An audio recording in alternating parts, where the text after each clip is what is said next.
So I got some .024 wire for the welder.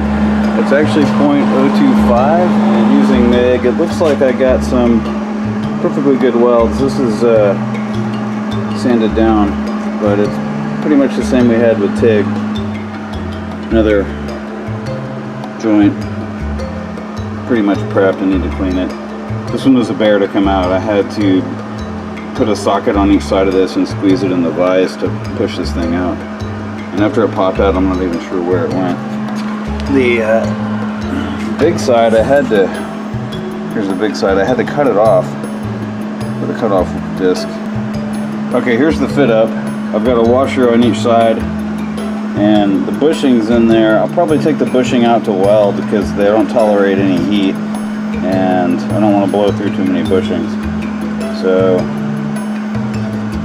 that'll come out. I had to drill out the bracket hole just a tiny bit, but I think that's pretty much where I want to be. I don't know how even those are going to stay when I weld it, but we'll see. Okay, there's the one side after welding. Probably looks the same. 5 welds seem to be workable. Alright, that's after wire brushing it.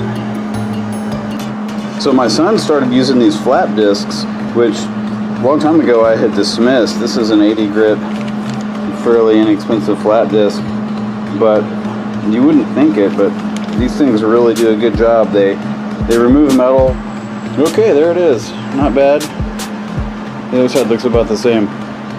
I decided to do spot welds rather than some short stitch welds because I just think this would not tolerate any more heat, and I think it'll be plenty strong.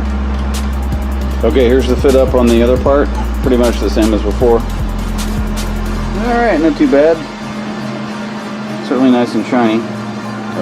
And here's the other side. It looks about the same. Okay, here they are with some paint. Keep them from rusting. So, I only have, 6 more of these to go. I'll have to come up with a volume way to do these because doing one a night is not efficient. So the bronze bearing fit pretty, or bronze bushing fit pretty well. So I don't think we got any distortion on the washers that mattered, at least. So I'm pretty happy with it.